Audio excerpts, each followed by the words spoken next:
Well, it certainly will not be an easy task for the Patriots to slow down Jackson. Vince Wilfork was in studio earlier today, and we asked him what makes defending mobile quarterbacks so difficult.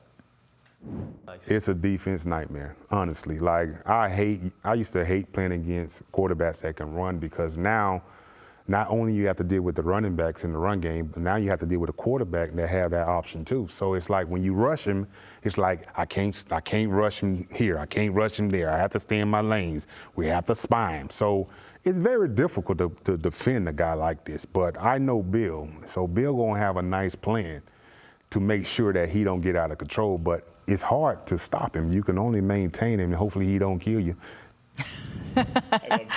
All right, Phil, Perry, and Tom Curran back here with us. Phil, how do they contain him? Because let's be honest, you don't stop a Lamar Jackson, right? The old saying goes, if you can't stop him, you can only hope to contain him. How do they do that? Well, you got to contain him in the pocket, number one. And talking to Rob Ninkovich today for the Next Pats podcast, he said this is one of those crush-rush games. So you use your defensive front, bull rush the offensive lineman in front of him, and just squeeze that pocket around Lamar Jackson. If you try to get too explosive, too athletic with your pass rush, and you create rushing lanes for him to scramble out of, that's exactly what you don't want. So close the pocket around him. Try to get him, Tom, to throw from the pocket, but Devin McCourty talked about it today. He's really improved as a pocket passer, and he's throwing down the field as well. So you have to be able to plaster on the back end to these receivers that have a lot of speed in Baltimore. Plus, he's become so patient. It was really, McCourty was fantastic on it today. First talking about there is one guy responsible for Jackson on every single play. It might not look like there's a spy, but there's one guy who's supposed to be doing that job. And if your assignment isn't really coming to fruition, you rally and make sure that you're also in on Jackson. But the interesting thing about the scrambling trend was he was saying, okay, if we play two safeties way back and we play man underneath, and those safeties have to cover the back end of the field, well, the play is going to develop. Lamar's going to look and he's going to see all that space. Previously, he'd take off into that space. But now he's like, okay, I can get that space and use that in 2 or 3 seconds. Let me see if something else develops. I'm going to run this, or I'm going to throw it because they moved up or they had a bust. That's just the chaos that Lamar Jackson can cause as he's developing.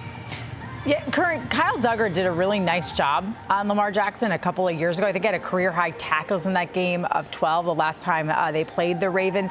He had to leave the game against the Steelers, not out there today. Questionable whether or not he's going to be able to go on Sunday. Where do they miss a guy most like Kyle Duggar if he's not able to go?